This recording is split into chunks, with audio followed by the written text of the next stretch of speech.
Hello, and welcome to another episode of the Sparring Partners Podcast. My name is Kobe McKinley, and as always, I'm joined by Mr. Brad Jones. Yo, what up, folk? And before we get going, if you like what you hear today, or even if you don't, I just want those numbers up. All right, I just want those subscription numbers up. Maybe some of those nice thumbs up that I keep hearing about, and comment down below if you have anything to say about today's show or questions for the next one. Because when we get that first question, we're having a Q&A section. You better believe that. Oh yeah. And that question's going to get cut out and it's going to get put in this slideshow right here. Not this one, but whatever one comes that week. Now, it's been a rip-roaring good time since our last episode. We missed the fallout of Overeem and Volkov, but it was a fun card. It was a good card, but yeah, we're not going to talk about that today.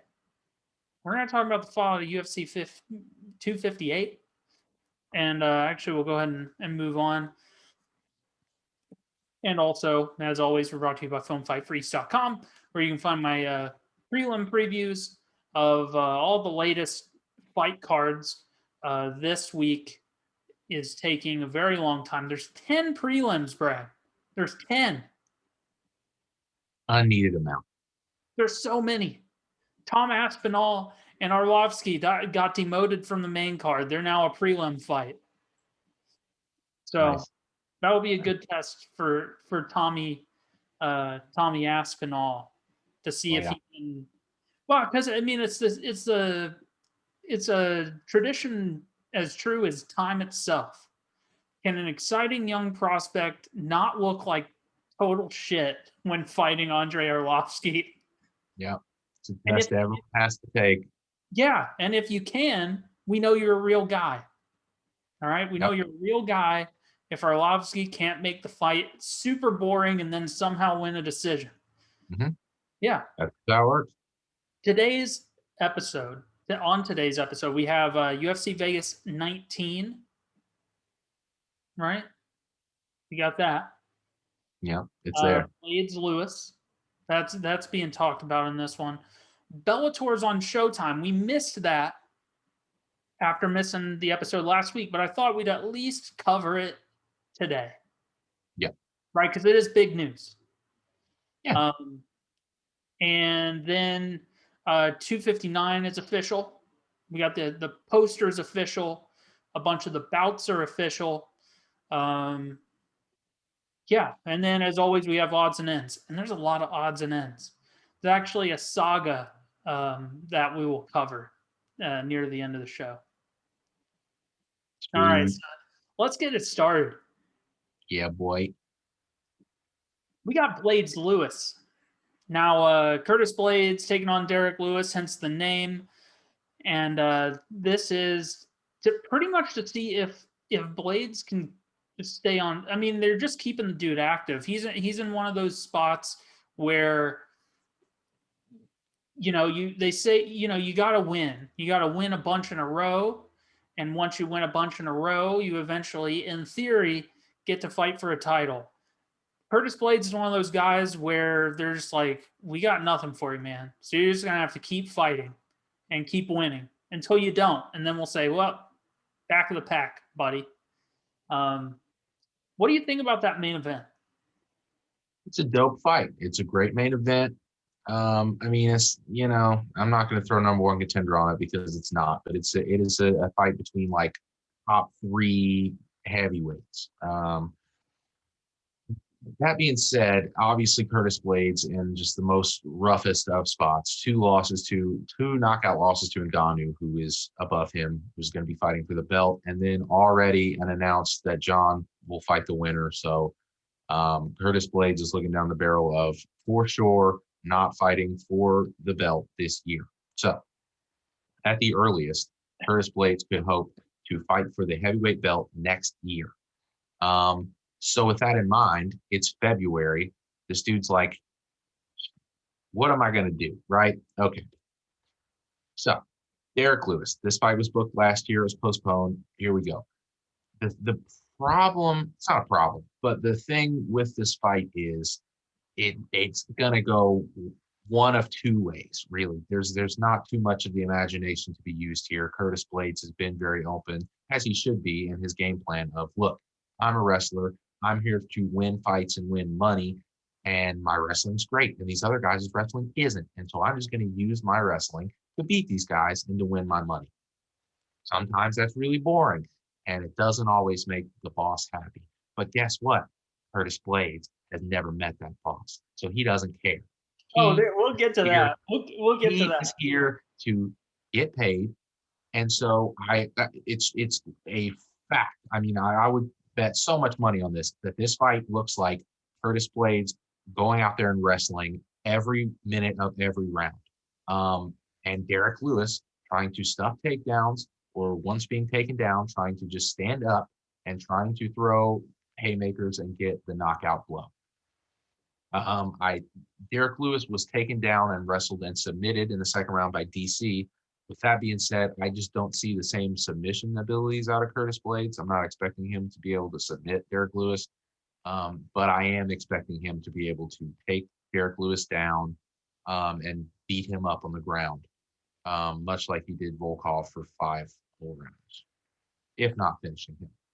Yeah, and that's kind of a depressing thing for Derek Lewis in this fight, because he has been improving. He is willing to exchange on the ground lately and moves as well as a dude with just a totally destroyed back hand move on the ground. But yeah, it's the inevitable. That's how you feel about this fight. Is just an inevitable force is just going to overtake Derek Lewis more than likely. Granted, he has a stoppage win over Alexander Volkov. So obviously, when he throws them bungalows and they connect, we got something to write about. And Curtis Blaydes has shown he can get knocked out if you hit his chin with big power. That's a fact. Derek Lewis could absolutely knock out Curtis Blaydes if he gets sloppy, for sure. Now, but that's one of the two ways. Yeah. Yeah, is this a fight Derek Lewis may want to throw his body into the air and maybe throw a knee behind that? Although a lot of his jumping attacks are much like a Melvin Guillard, who would just launch his whole person into the air with no exact target as to like what he's trying to connect with. You just jump at the person and maybe something happens. Yeah, I'm interested in this fight. I'm interested. Really, the story about Curtis Blaydes is like he is a young heavyweight, and it seems like they're doing their best to make it so that by the time he actually fights for titles, he won't be that anymore. I do believe, I could be wrong, but I'm fairly certain Curtis Blaydes is the only top 10 heavyweight that's in his 20s still. Everyone there is at least in their 30s or 40s.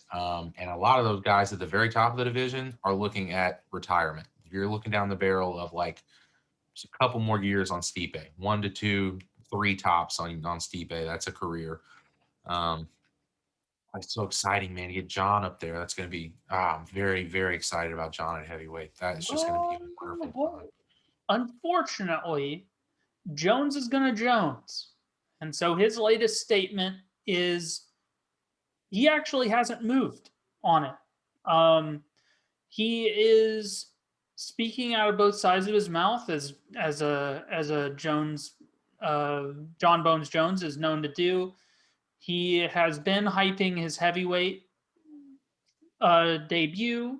He's been talking about how he's never going back to 205 pounds. And then as it's starting to heat up, the specter of a heavyweight John Jones is becoming more and more solid. It was a tweet or an Instagram post pretty much saying like, hey, I'd love to fight for the UFC again, but if those numbers aren't right, I may not. Of course, that's what he's going to do. He's playing the money game. He said after the Reyes fight, right? He's like, I've been here. I've collected, 15 world titles. It's not about numbers anymore. I want money. And in all honesty, I mean, you look at those 15 title fights. Not many of them did big numbers.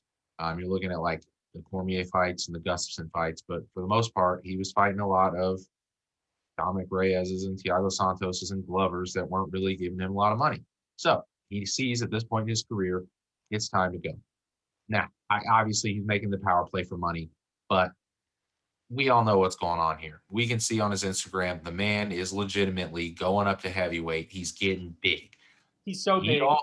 He is getting big. He also recognizes Stipe is on the way out. That man's about to be washed out of here in a couple years. Also, with Dana coming out last week and being like, yeah, obviously Dana knows what's going on. Dana is gonna put John versus the winner of that fight, and they'll make money and they'll make it happen. But he knows that there's so much more to be done there, because you get John up and throw John into this mix. Like, even if Stipe would to beat Francis the second time, you have a huge fight in like heavyweight goat versus light heavyweight goat and John versus Stipe. And then if Francis knocks out Stipe, you have John's most dangerous fight ever. John has never had a more dangerous fight than a Francis at heavyweight that had just knocked out Stipe. So oh my God, the possibilities there are endless. But that's what sucks though, right? All this icing on this cake. Curtis Blaydes is screwed, stuck in the middle of this cake somewhere where all this action's going on up at the top. And I mean, look at the situation you're in with those three guys: Stipe, Francis, and John. Even after John comes and fights the winner, you're looking at any kind of potential rematches or a round robin of all three of those guys, right? Curtis Blaydes is sitting here on the outside being like, yo, look, I'm taking out every numbered contender in this division. What's up? What's the deal? So it's like, man, I don't know. He's not on Dana's good side. He doesn't have these performances that are making people be like, man, I want to see that guy fight for the title. And I think the only way that Curtis Blaydes actually does get a title shot is if one person rolls with that heavyweight belt. It doesn't change hands. If Stipe defends against Francis and then beats John Jones, and then he's like, keep the train going. Next, Curtis Blaydes. Or if John gets it from the winner and then is like, I want just to keep defending the belt of heavyweight. What's next? But it's not looking good. Cards are not in Curtis Blaydes' favor. I mean, it's almost guaranteed he's going to have to fight again this year. So it's like, he's going to have to fight another heavyweight this year. Yeah, he's going to fight the winner of, hey, let's not get ahead of ourselves, and Derek Lewis's bungalows. All right. Now, the winner of this, we are doing a lot of assuming, and I think we know who we think is going to win. All right. Yeah. The winner of this is fighting the winner of Rosenstrike and Gane. Right. I mean, like, theoretically, yes. Volkov, maybe. But okay. Listen, we have the rest of the main card here. It is a fight night card, clearly. In all honesty, I don't have much to say about any of the rest of the fights on that main card. I mean, listen, all right.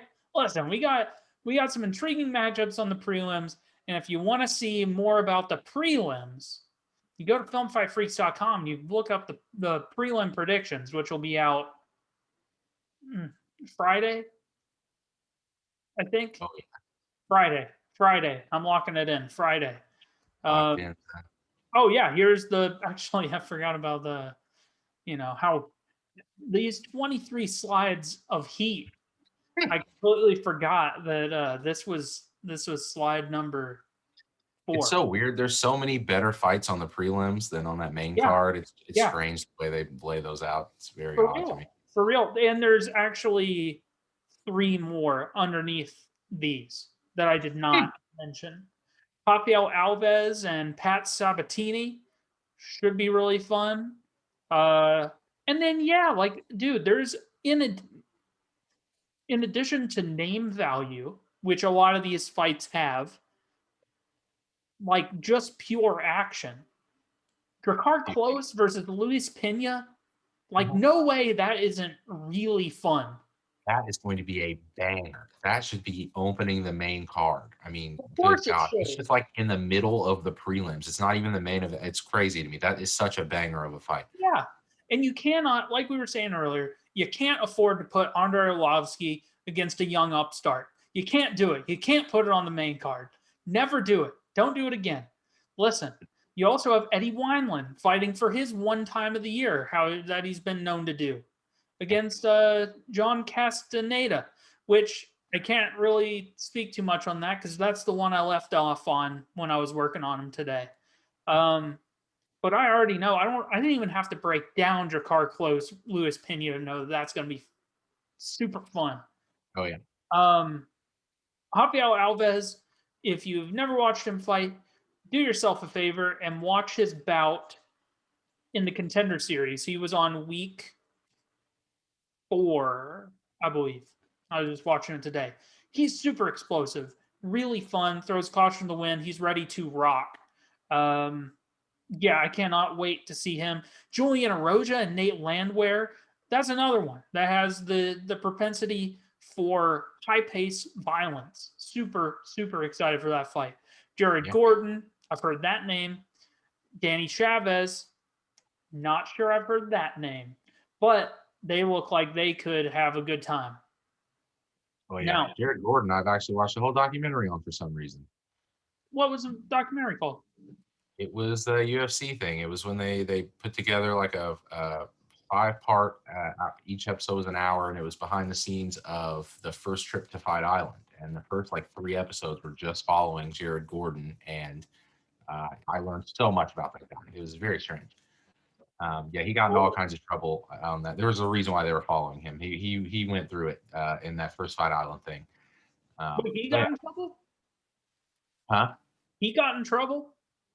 Yes, he got in trouble for like bringing COVID and spreading it to a whole bunch of people though. And okay, I was gonna say if we had another like James Bond-esque mystery bag room. It wasn't a mystery bag. No, it was he got into all kinds of other mischief. But it's a whole documentary. You can look it up on the ESPN Plus, but it's I don't remember what it's called, like like UFC Discovery or some nonsense like that. But it's all about behind the scenes of the first Fight Island trip and some of the crazy stuff they went through. He actually got Megan O'Leary was very angry. They interviewed her. She was very upset with Jared Gordon after that. But yeah. Dude. Yeah, it was a wild time. I would love to see a mad Megan O'Leary. She was fired up for whatever reason. Yeah. Wait, Ogan. Sorry, I don't have any of these heaters of a slide about how he spread COVID to everyone. Did he know he had COVID? Okay, it's a whole thing. He was like he was an anti-masker person, right? So he's like, I'm not wearing a mask, and they were like, they go on the plane and they're with all these people, and he's like taking pictures with everybody, and he's pulling them all in, and then they get to Fight Island, and they're like, you tested positive, and then like everybody's like, damn it, you almost just screwed this up for all of us, Jared Gordon, and then they're all very furious with him, and it leads to all kinds of mayhem and stuff. He was running around with that was, you remember, his whole team tested positive, and he had to have Paul Felder leave the table to come corner him because he didn't have a corner, right? That was that whole situation.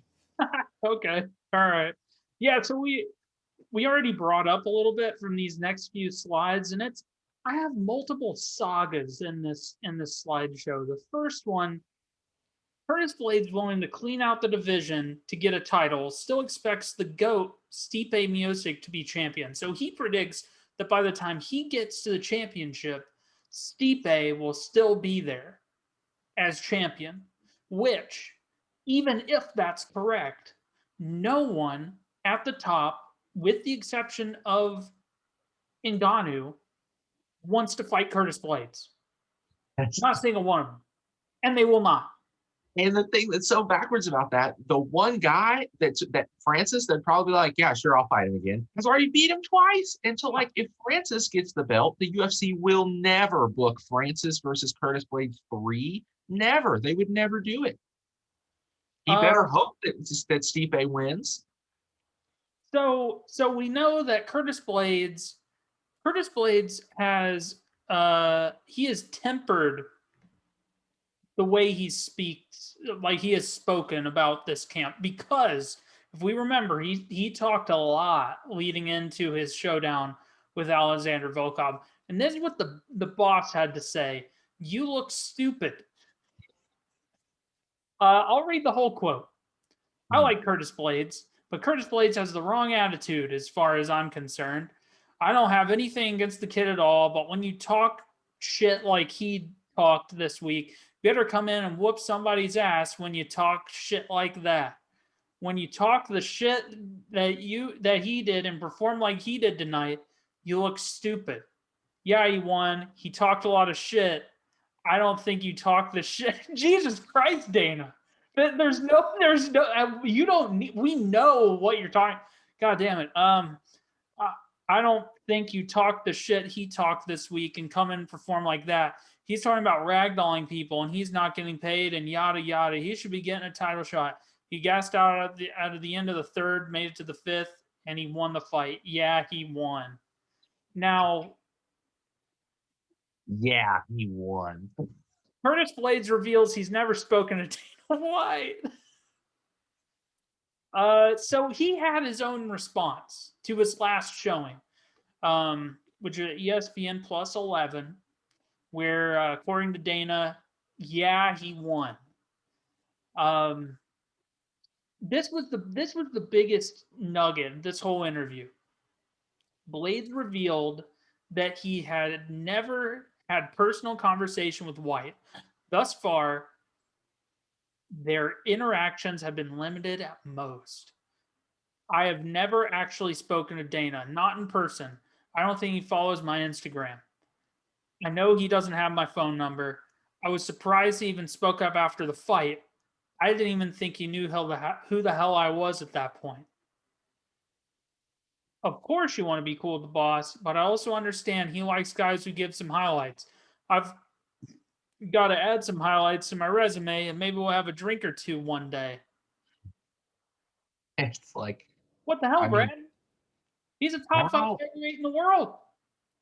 How insane is that? How crazy is it that he would get to be like a top 3 heavyweight contender in the world in the UFC? I mean, how many times he's fought in the UFC and he has never actually had a conversation with Dana White before? I mean, not once. That's pretty shocking to me, but it also like tells you everything you need to know about Curtis Blaydes' current situation. Dana has been like this with certain people over the years. Curtis Blaydes is a type of person that I feel like they will Jake Shields him in the sense that like the moment he loses 2 in a row, they'll just cut him, even though he's like an elite heavyweight in the world, like still ranked in the top 5. They'll just be like, we're done. They will look for any excuse to be out of the Curtis Blaydes business. Because they don't seem very invested in him whatsoever. Well, I mean, it seems like a pretty good way to get a quarterfinal spot in the 2022 Bellator Heavyweight Grand Prix. So we'll discuss that. I got plenty of thoughts on that later. Yeah. So speaking of Bellator, Bellator is now on Showtime. They return April 2nd with a showdown between a Pitbull brother and well, hold on. I'm not. This isn't an act. I had it ready. Sanchez. Sure. Anyway, it's the semifinal bout to see who gets to fight AJ McKee in the final. Oh, I forgot that other tournament was even still going on because it sure is. So now it's going long. it's going on, and the winner wins $1 million. So they're doing like a PFL kind of thing, Yeah. right? Now, I am excited to see if AJ McKee can beat Pitbull, but I don't know, man. The tournament thing. Now we're gonna get to the other tournament that they announced, and I'm pretty much into it. I'm down.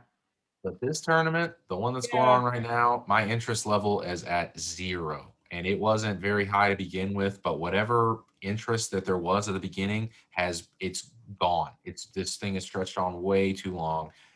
Well, And hold also on. it Yeah. hasn't done Bellator any favors over these past like 3 years that they're just jumping all over the place. Like, Yes, but I have to say that this one is so spread out because of COVID. Like it would have already been taken care of. that's true, but I also think that it does factor in somewhat that Bellator, the company, seems to be kind of like searching for their identity over the last couple of years. Like for a minute, they were like, okay, we're gonna go with DAZN, right? You're gonna watch Bellator on DAZN. And then they're like, that didn't really work. And they're like, well, we're on Paramount. We're on Paramount, the channel. And like, yeah, no, we're not on Paramount anymore. We're on CBS Sports. And everybody's like, where the hell is CBS Sports at? And I they're like, look. oh, we're gonna be on Thursdays. And everybody's like, what the hell? What Thursdays? And now all this has happened within the past 3 years. And now they're like, okay, nope, going back to Fridays, and we're gonna be on Showtime. Um, all this stuff is problematic to me, but if they can stick with Showtime for a minute, it's for the best. But Yeah. I have of the options they've had so far, Showtime is the most appealing, but I have grave concerns for Bellator going forwards with the way that they've been running this organization so far. You Uh, know, I think that they have a viable thing going. Dude, if PFL can make a return for 2021, I think Bellator will be just fine. It's just, yeah, I mean, and we'll look at the light heavyweight tournament, and that's where it's at.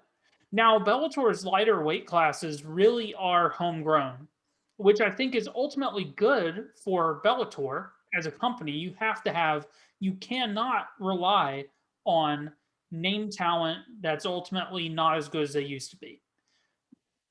But that's a hurdle of its own when you have homegrown talent because we'll see with a bunch of people in the light heavyweight division, the light heavyweight tourney has a different sort of legitimacy because they all fought for the UFC.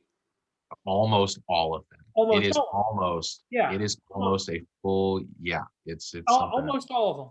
So Yeah. it's like it's this weird balancing act that Bellator has to do because on one hand, that light heavyweight tournament has legitimacy because all of those fighters have fought in the quote unquote premier organization, but it also loses Bellator legitimacy because they were all essentially cut from the premier organization, Yeah. or left when it became clear that their path to the title just more or less just wasn't there Yeah. anymore. And then in the lighter weight classes, it's the opposite. It is no, they almost none of the lighter weight class fighters have that marquee stamp of approval. They just can't. I But can't. It doesn't get me to tune in when those when yeah, those when those guys are fighting for championships. I don't have a thing where I'm like, I gotta watch that. Like they have fighters and fights that like I feel like I need to tune in and watch that. Now they do with this light heavyweight tournament. I feel that I will actively seek out and watch that from Bellator. But that's the problem. I'm a hardcore fan, and there are other like their card coming up with the I'm not gonna watch that with their featherweight tournament. It's like it doesn't do it for me. They're in a rough spot. um, I may just because I found out that I have Showtime. There you go. I found out I have it through Uh, the cable I'm forced to have. where I Yeah, live. yes. I love Uh, that setup. Yeah, I had yeah, to deal with yeah. that. At least it was something cool. Like I have to pay for this, so I Right. can watch Bellator now. But Yeah. yeah, I'll tune in on April 2nd and watch the Pitbull brother possibly get a win. I think he will. He's already beaten this guy, Emmanuel Sanchez. I was right. Now he may. He's already beaten him once, and he probably will again. And I'll definitely tune in for the final because AJ McKee, I think, is really good. And I think we're all just kind of biding our time until he signs with the UFC. But yeah, dude. Well, I think that is an interesting next step for Bellator, and hopefully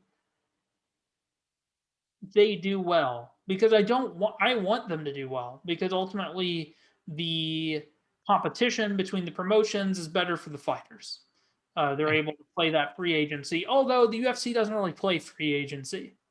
They kind of are just like, well, if you're even interested in going somewhere else, later, loser, Yeah. get out. We're not gonna try and woo you.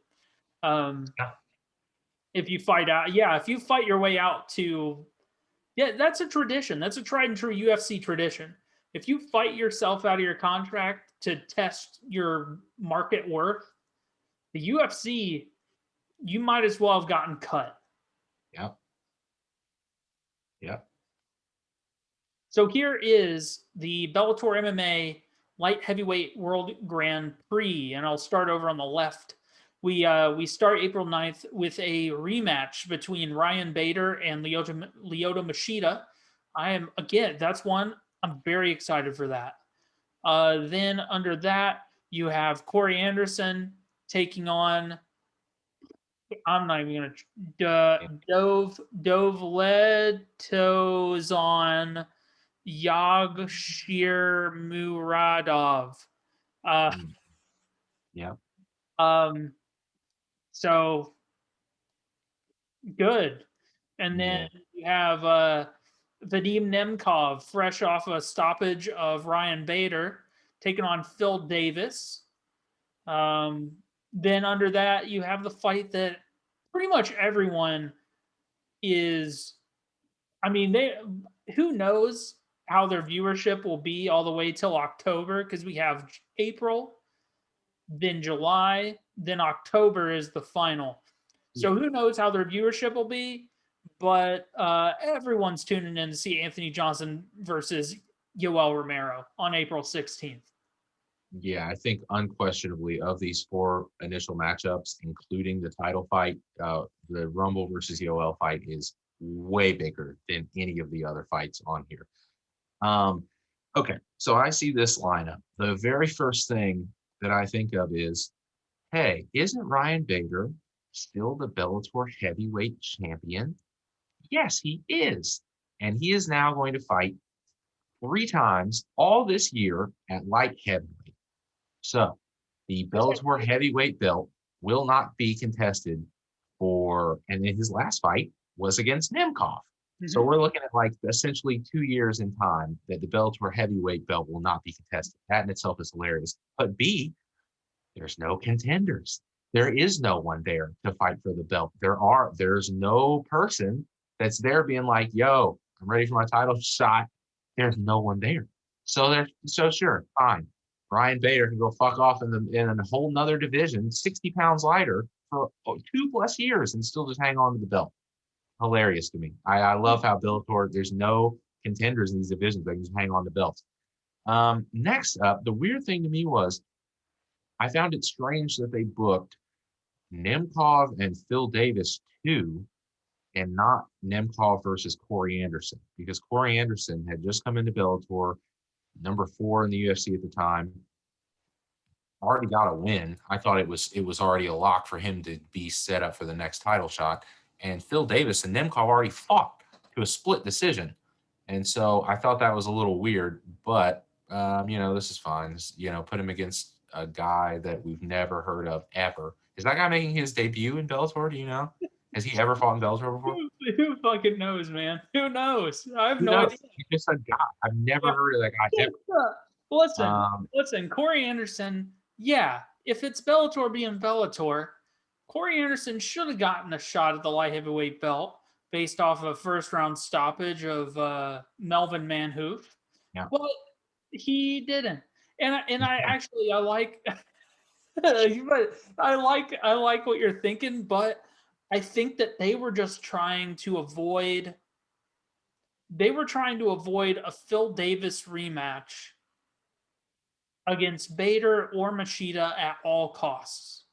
Dude, look, okay, you just brought up an excellent point. Look at the number of rematches that are available in this bracket. Phil Davis versus Rumble? Oh, that's a rematch. Phil Davis versus Bader, rematch. Machida, rematch. All these people have already fought each other. Most of them have fought in the UFC. It's crazy. The Ryan Bader and Machida rematch in itself is an odd one because that one was so long ago. And I mean, Bader just got knocked dead for rushing in. I remember watching that at your dad's house many years ago. But now Machida's an old man, and I see this going a very different way. Who knows, man? Who knows? I mean, Bader just got knocked out bad, so who yeah, he knows? can still get knocked out. And yeah, man, Phil Davis is a guy that Dude, look at this. Anthony Rumble Johnson could beat Yoel and then get a rematch against Phil Davis and then get a rematch against Ryan Bader for the championship. Like, oh, it's crazy. He could be looking at rematches through this whole thing. Like, yeah, how wild is that? it's man, he's looking heavy. Him and Yoel. It's crazy, man. I want to see what Yoel's going to look like all juiced up. These guys are going to be juiced, man. Oh yeah, but I'm saying that when Anthony Johnson took his Bellator pictures, he hasn't even begun his light heavyweight cut. Not even. Look at that face, man. That is heavyweight Johnson right there. Now, yeah, man. I think that for what Bellator could have made, this is pretty good. You're not going to roll out Quentin Jackson for this one because he's a heavyweight now. And he also doesn't. I don't know what he does now, but you're not going to roll out. Do you remember the old Bellator light heavyweight division? You know what's interesting about this? There's only two homegrown. I can only assume the man in the bottom left is homegrown because There's no way. I mean, I swear they brought him in because they had an odd number. I'll have to look him up. I'll have to, but I don't know what I'll find. I have no idea what I'll find. But like, you notice how none of the Bellator light heavyweights are in this tournament. No. None. Who are the Bellator light heavyweights? Who are they? Yeah. Is anyone else still around? No, the other guy went to heavyweight. The other guy, because I can't remember his name, unfortunately. Okay, all right, listen. Okay. No, but this is what sucks, man. Is I like Bellator and I like their product. It's just they do such a horrible job. They do such a horrible job communicating who their people are and where they are in the division. Like, listen, I used to give, and I still do, give the UFC shit for their numbers, right? But what the numbers do is they give you a structure. And also, we did this in an earlier episode. We were like, we want to look at their light heavyweight division. You can't. It's just a page. It's just, I mean, I'm laughing because it sounds so ridiculous, but it's true. Bellator, when you go to look at their roster, there's not like a top few. They're like, here's the highlights of this division. Here's the highlights. It's just a list of names and faces. And some don't even have faces. They're just the shadow silhouette with a name underneath. They do a horrible job promoting their people. Yep. I want to support this product. I will watch April 9th. I'll watch April 2nd for the Pitbull fight. I'm going to watch April 9th and the 16th and July and October. But the problem is, I don't know who your people are. I don't know the landscape of your promotion outside of these Grand Prix. Yeah, and these guys are all people that we know because the UFC taught us who they were. Because they used to have a number by their name. Yeah. All right, Yeah. listen. Bellator, I love you. I wish ya the best. So 259 got a poster, which gave me an excuse for us to look at the main card. Obviously, if you look over to the left, the bout order is not official, but we have, of course, the main event, champ. We have champ number one contender. We have Amanda Nunes, Megan Anderson, and then for some reason, Tapology hasn't ordered the stuff yet, but then we have Peter Yan and Aljamain Sterling, Thiago Santos and Alexander Rakic. That's going to be fun. Islam Makhachev versus Drew Dober. That is for sure going to be fun. Yeah. Underneath the prelims, I did not pull up the prelim bouts yet, but you have Dominic Cruz is taking on a sexual harasser, Casey Kenny. Yeah, Casey, whatever. Then that'll be a fun fight. I just was trying to come up with like a good nickname. Yeah. I'll have to rewatch his inflammatory remarks and maybe find a thing that goes along with his name. Who else? There's a bunch of other PLM fighters that I was looking at and marveling over. But anyway, we'll talk about that when the time comes, and it's not too far away. It's like 2 weeks. It's just over 2 weeks.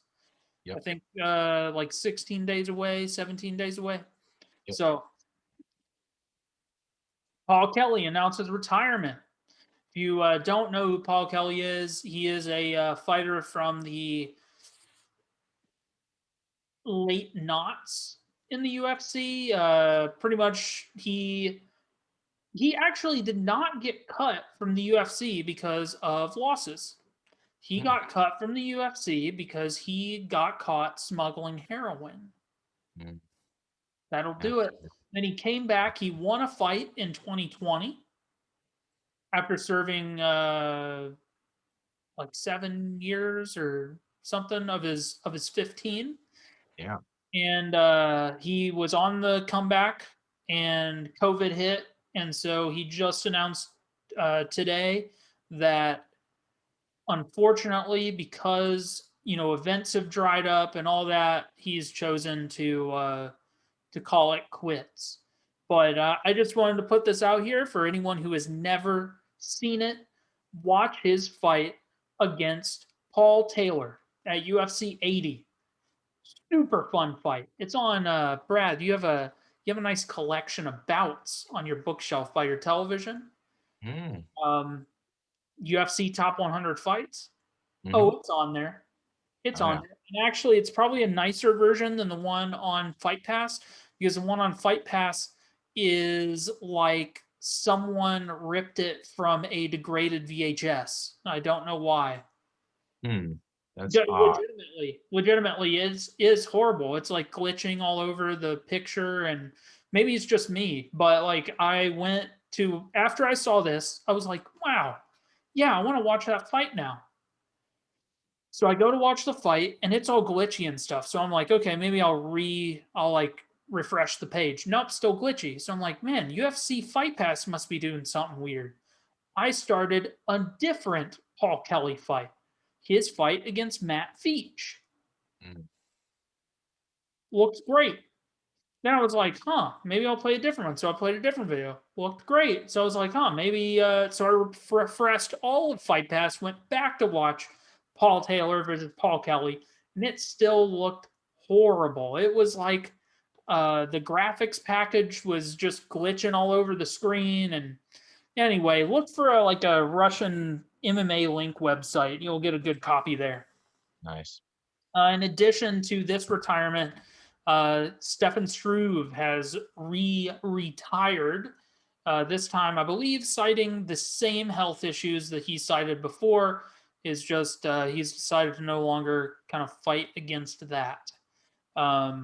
Yeah, he's had those heart issues for years and Yeah, large heart. it's one of those things where like he is retiring for the same health issues. In addition, other injuries that probably come with being 7 feet tall without fighting for a living. Yeah. So yeah, wish ya the best. There's been a lot of great fights from Struve.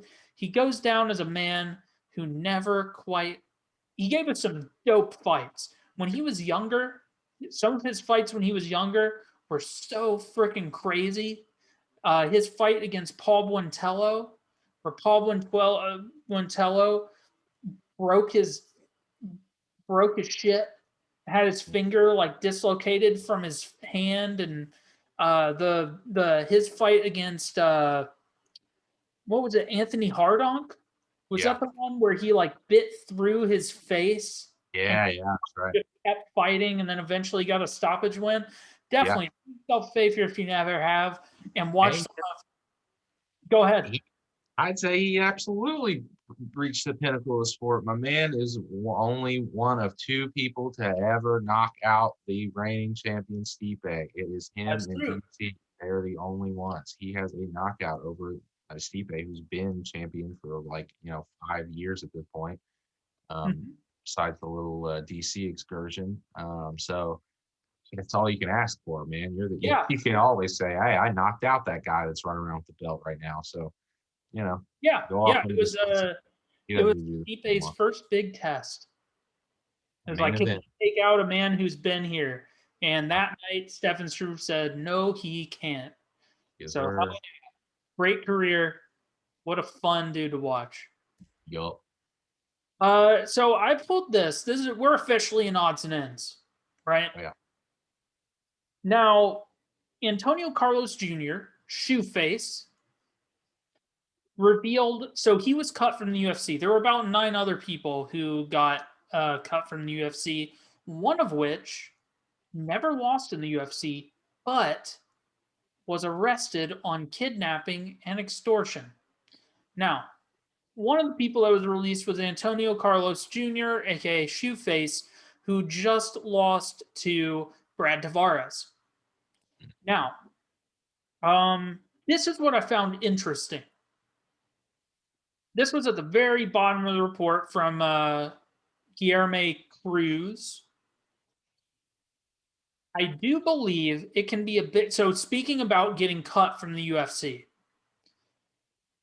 I do believe it can be a big and positive step for my financial life. Many fighters are unhappy with their purchase in the UFC and etc. Like I said, the UFC was good for me for some time, but I think it's time for a change. He was saying in this interview how free he felt actually after being cut from the UFC. And a big part of that was now he can actually go get paid. Hmm. That is insane to me. It's insane to me.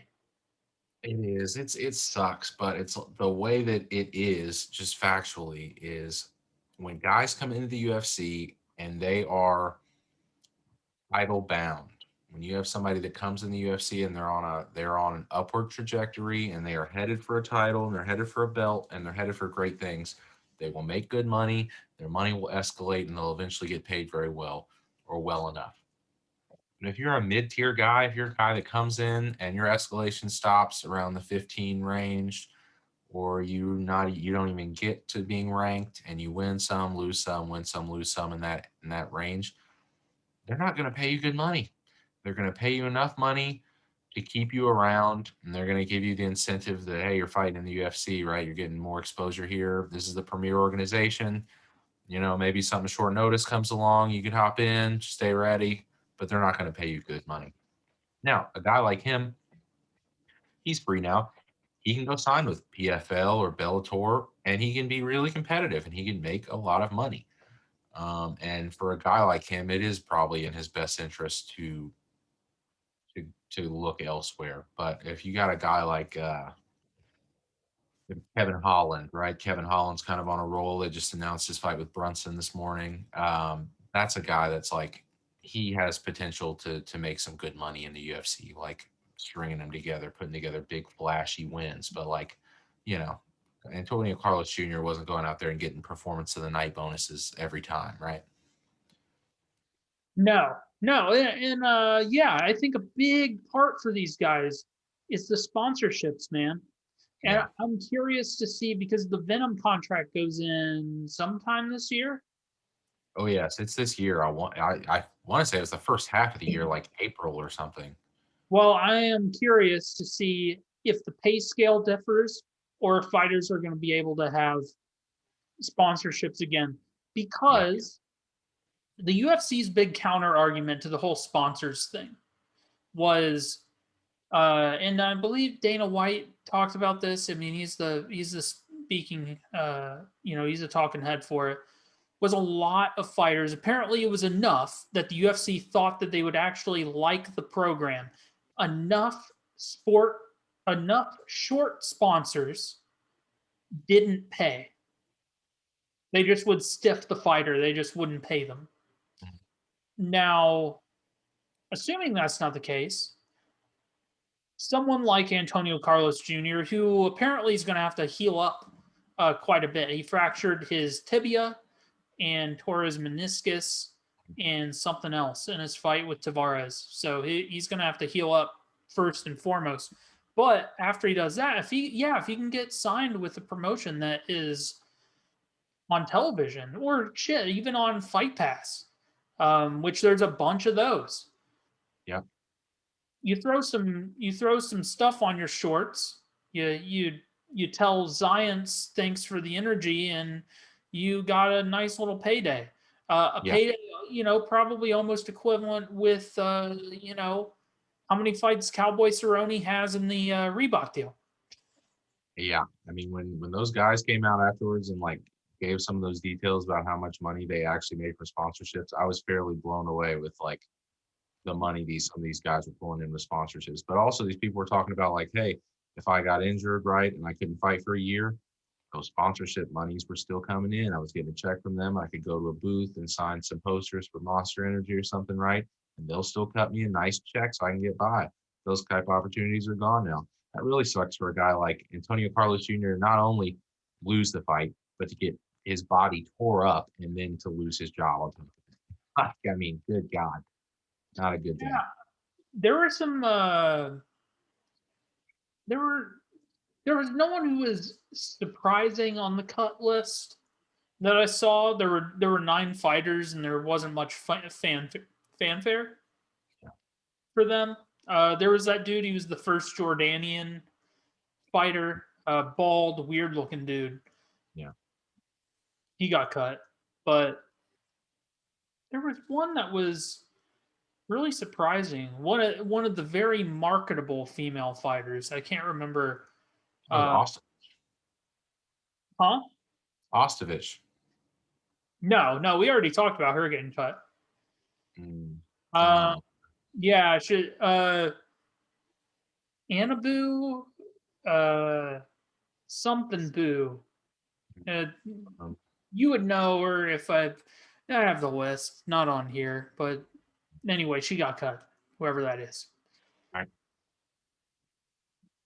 Okay, so the post 258 fallout that we missed, but it's had time to breathe.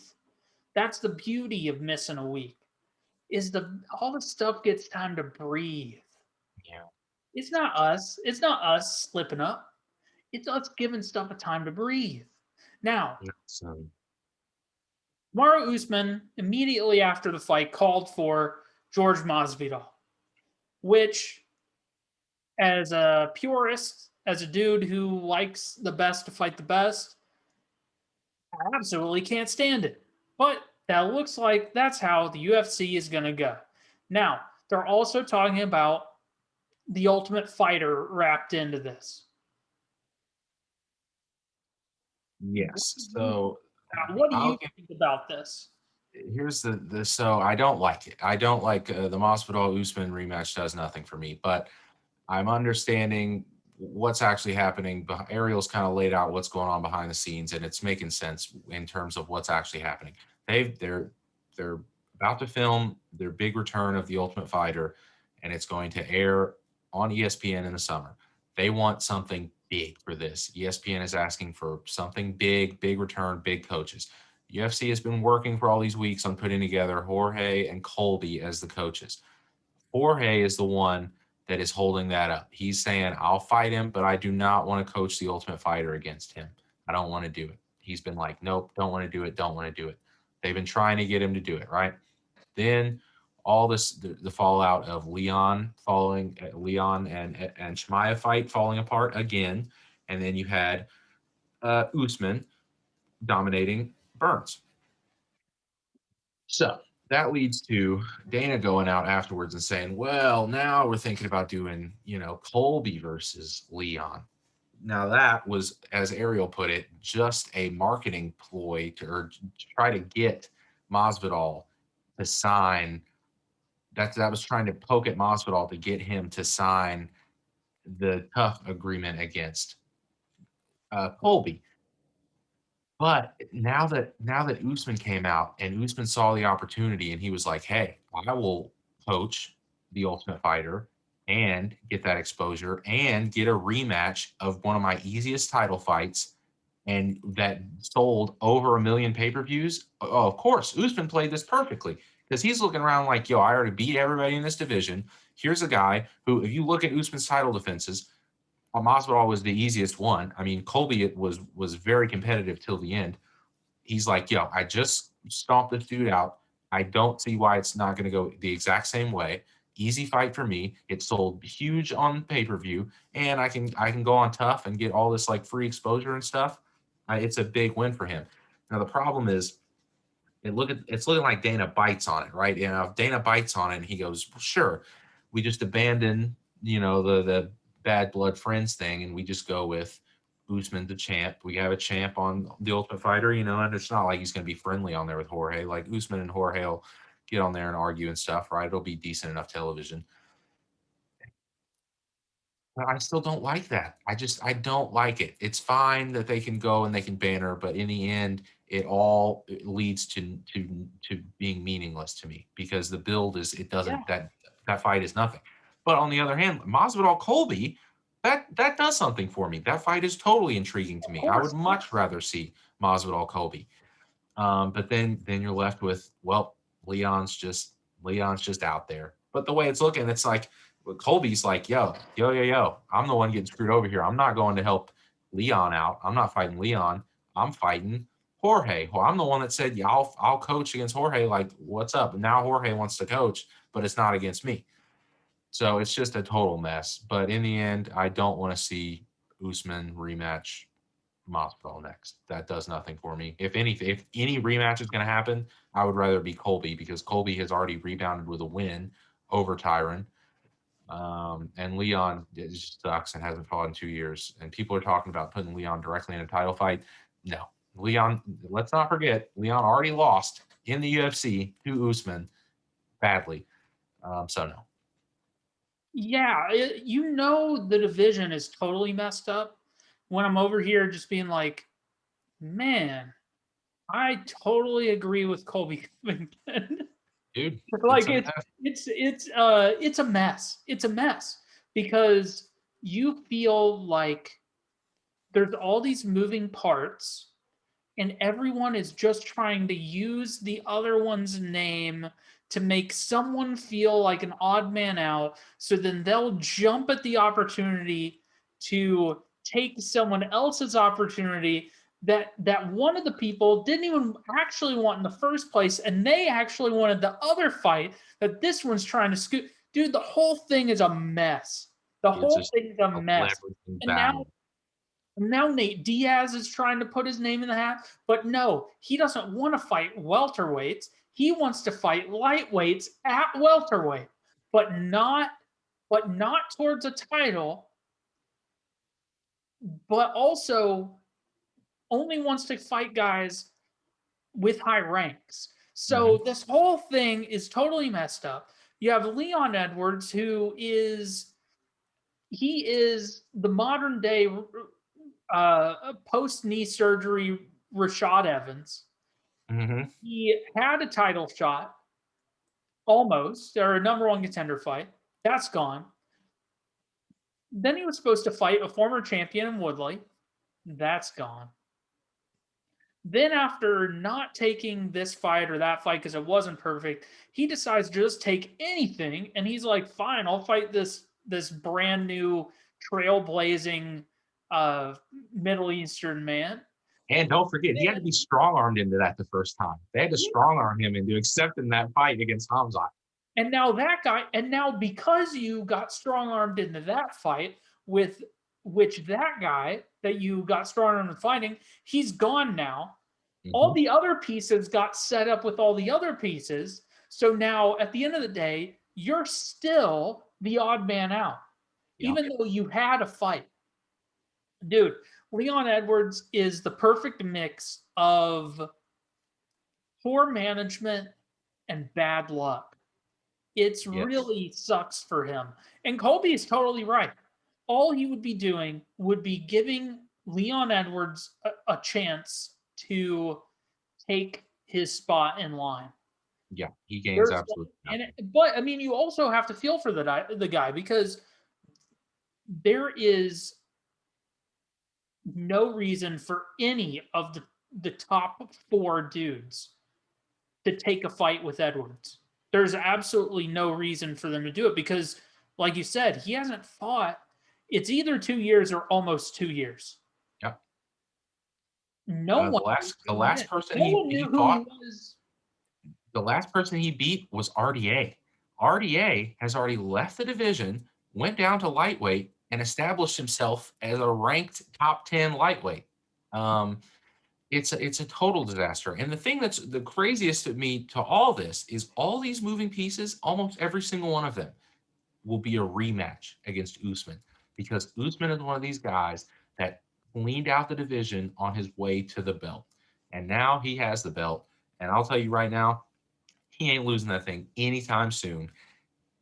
And all these fights that he's looking at down the barrel of are rematches. The man is excellent. Usman is incredible. He's great. Yeah. Yeah, and that's what sucks for Covington is that Covington is the guy. Like in reality, at welterweight right now, you have Usman and you have Covington as far as the 2 dudes with a reasonable claim. I mean, obviously, one has the belt and with multiple defenses. So Usman has a very reasonable claim to say he's the best in the world. But then on the other hand, you have Covington, who has changed camp, beat Woodley, looking better than he did in the Usman fight, and was doing relatively well in the first Usman fight. So was doing extremely well, like pushed him all the way down to a competitive 5th round. Now I watched a Submission Radio interview. He claims he had won 3 out of the 5. That's not true. But I don't know. But like I said, he's the undefeated, undisputed Chael Sonnen of our age. So I wasn't sure if that was true or not. But at the very least, he won a round. He won. I think 2. I think it was 2-2 heading into the 5th. I mean, he was by far the most competitive fight against Usman. And then to remember, both those guys striking the entire time. They're wrestling completely nullified each other. And I actually watched. I want to say it was either BJJ Scout or Dan Hardy compared Usman's jab in the Burns fight to the Covington fight. It is crazy. His jab has gotten so much better now under Trevor Whitman. So I'm like, man, as great as he did in the striking, and he dropped Colby, in the 5th with those shots. He's oh my God, he's raised the game. Usman's still getting better. Man, that's the fight. Well, it's like that's the thing. I would favor Colby to beat Jorge. So it's like in the end, of course, this stuff boils down to it's gonna be Colby versus Usman again, Listen, eventually. I love Masvidal. Masvidal is an OG guy. Masvidal fought in Elite XC.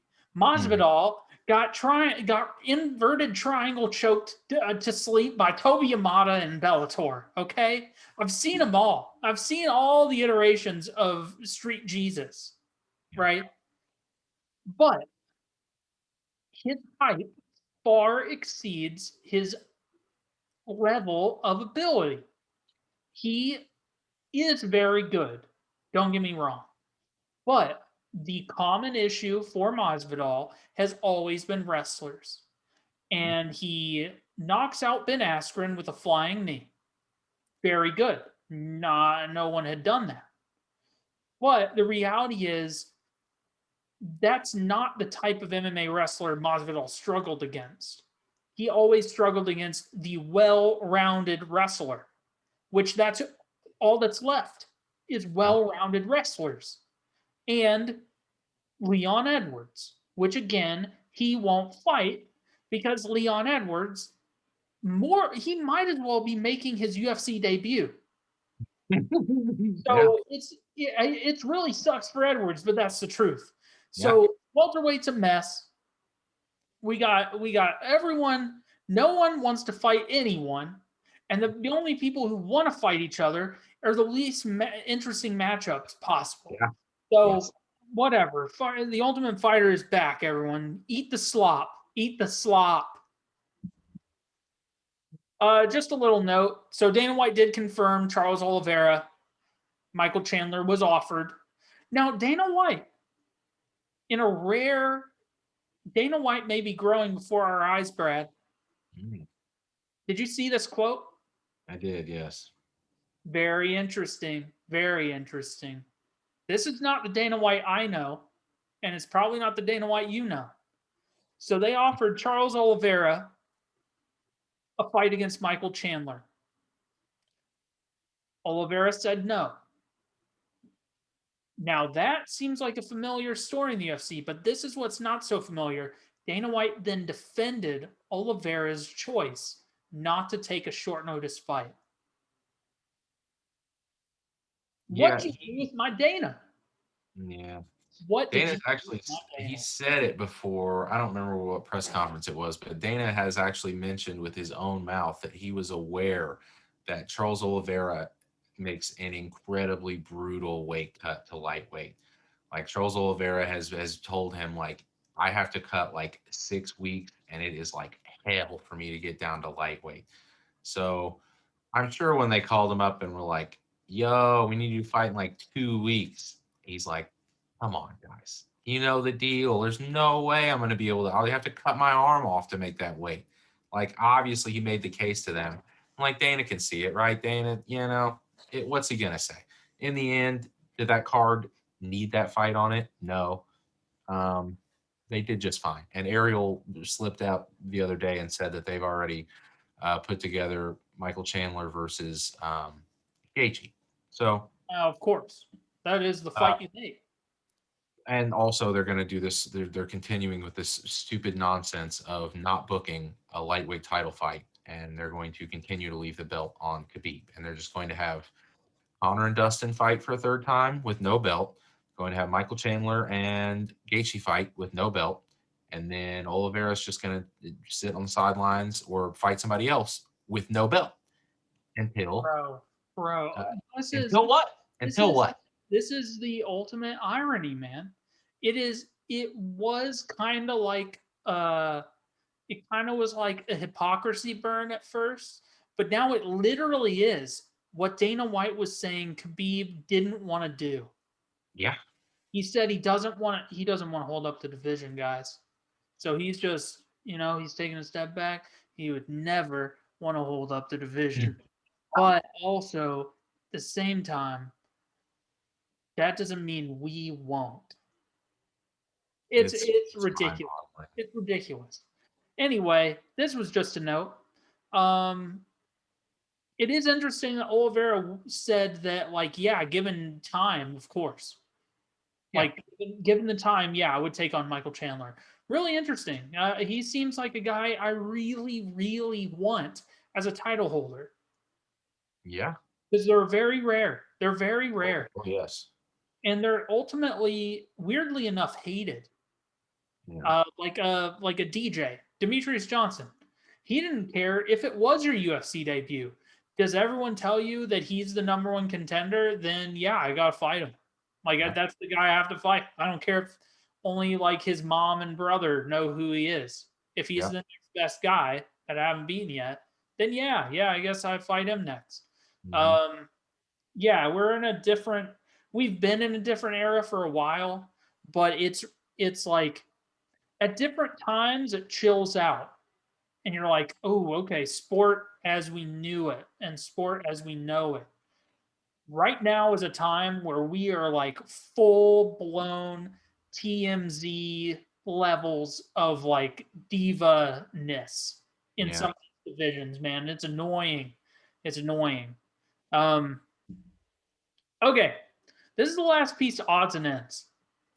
Gina Carano dropped from The Mandalorian after abhorrent and unacceptable social media posts. Brad, did you see any of this?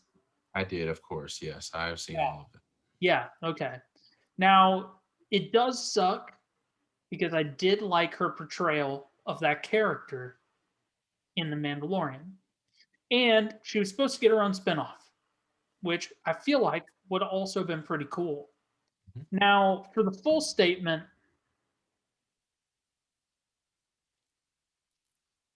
you can read it on the screen if you want. I'm not going to say it. We don't need to read it out loud. We all I'm not know gonna read what's it out going on loud. here. Anyway, Okay. let's just put it this way. She put up a post on social media comparing the plight of conservatives in America to Jewish people in Nazi Germany. Mhm. Mhm. Yeah. So, if Okay. anyone was curious what the social media storm and why she was cut from, I'm using MMA terminology, but it's entertainment. Yeah, yeah. It's accurate Why though. she was cut unceremoniously from Yeah. Disney. Yeah. That's why. Now, Dana White, once again, this ain't the Dana White we know. But actually, in some ways, it is. Because keep in mind, Dana White's last communication with Gina Carano was this bitch is fucking us around, which was a Yeah. text he didn't mean to send to Gina Carano. Yeah. Then when Gina Carano said, hey, you sent that text to the wrong person, Dana White said, don't believe I did. And then they Yeah. never spoke again. So they're not on good terms.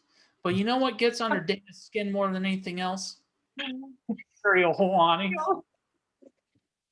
Ariel Helwani Yes. gets under his skin more than anything else. Yeah. So Ariel Helwani put out a statement. Dana White weighs in. He says, well, I'll get to this. So Ariel Helwani hears about this news. Ariel Helwani says, as a Jewish person, um, got to get this out of my way. There we go. As a Jewish person and as a human being, it just doesn't sit well. And I wish she would have never posted that. And frankly, I wish someone on her social media, I wish someone would have talked to her about her social media over the past year. Some of them not even political, just in general, they felt off to me. I'm sorry she has gone down this path. Because actually, I've been thinking about this for a while. I think that Extreme Couture, the camp, has turned into a really weird Trump team. Interesting. That's something I hadn't thought about Because before. she trains at Extreme Couture, Randy Couture, Randy Yeah. Couture's wife, a bunch of people who have come out as anti-mask, Yeah. anti-lockdown, anti all this stuff. We're not even a political show, but like this is like just when you're organizing people by the thoughts they express.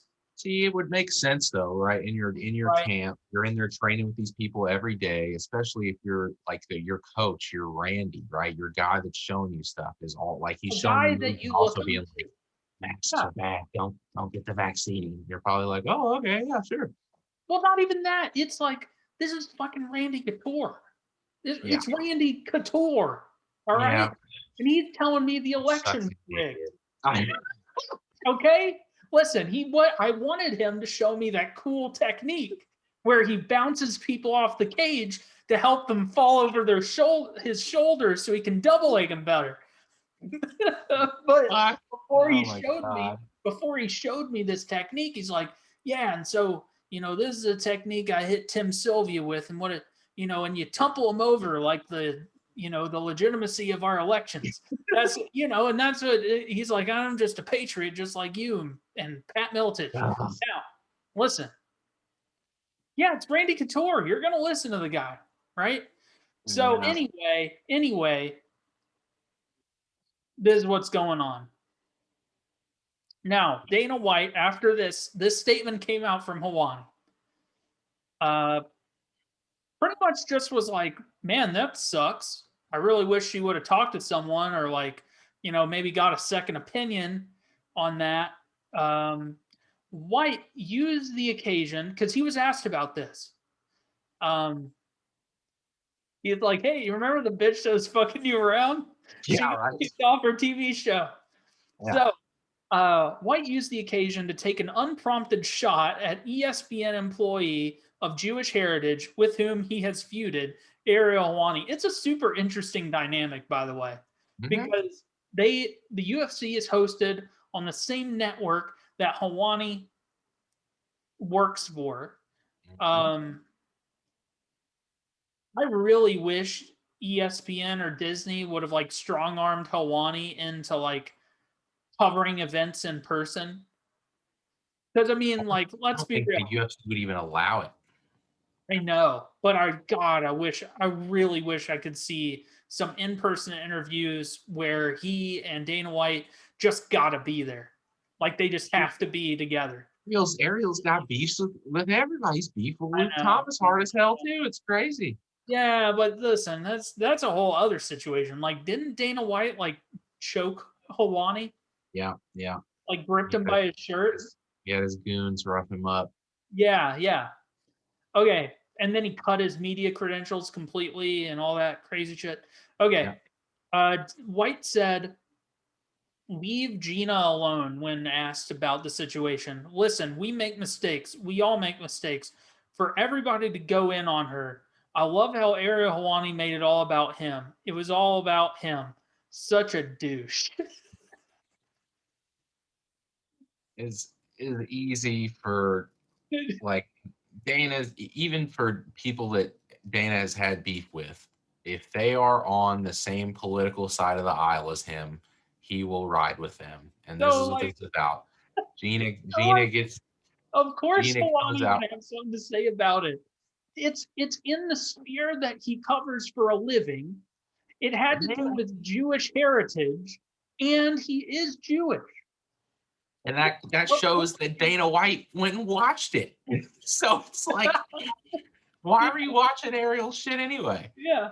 So this continues. So instead of being in the Mandalorian, and I'll read this one.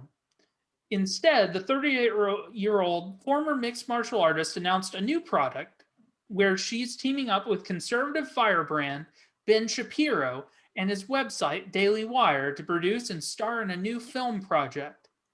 The Daily Wire is helping. This is a quote from Jim Carano. The Daily Wire is helping me make one of my dreams to develop and produce my own film come true. Gina Carano said in a statement released to Deadline. I cried out and my prayer was answered. I'm sending out a direct message of hope to everyone living in fear of cancellation by the totalitarian mob. I have only just begun using my voice, which is now freer than ever before, and I hope it inspires others to do the same. They can't cancel us if we don't let them.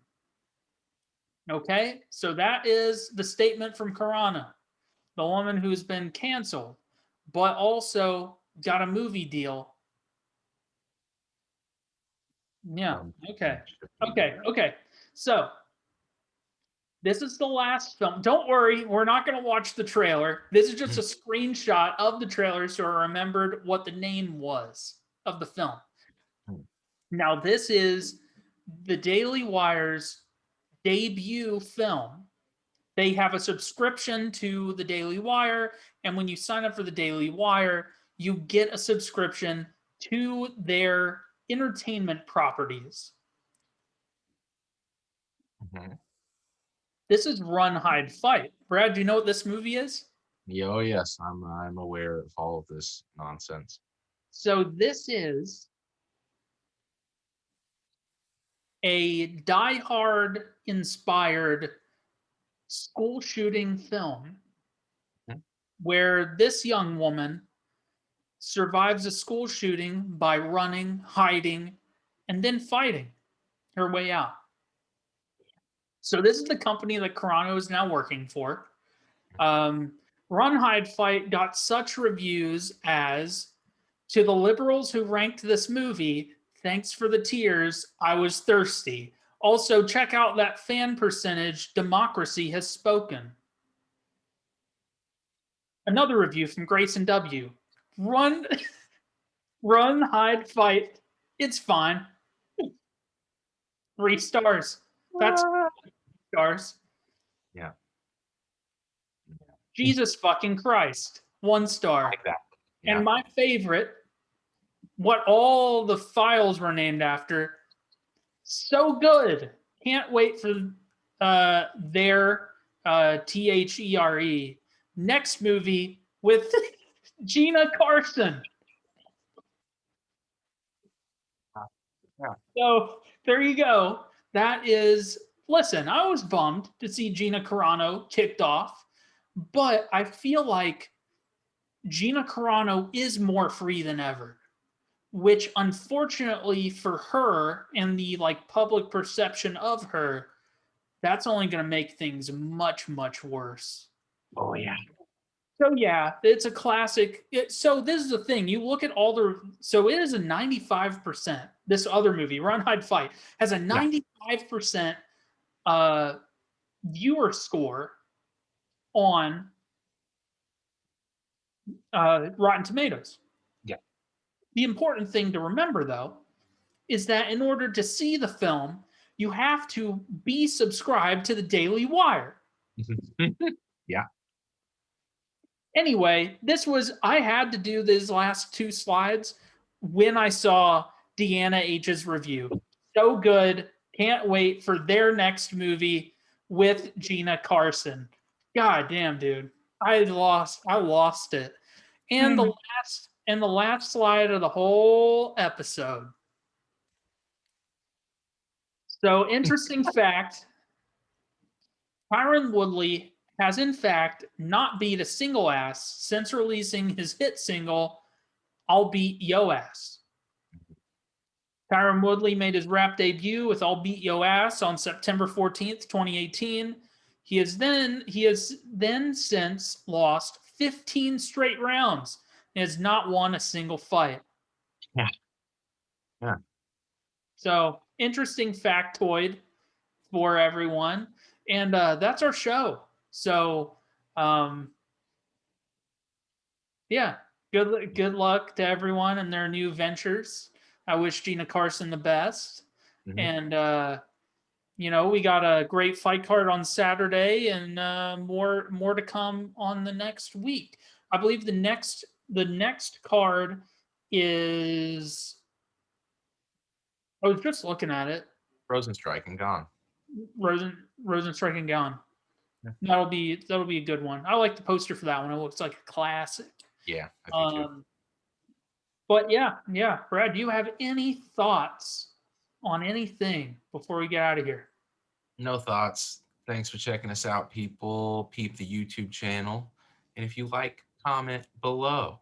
Once we get them comments, we'll answer them. Also, follow us on Instagram.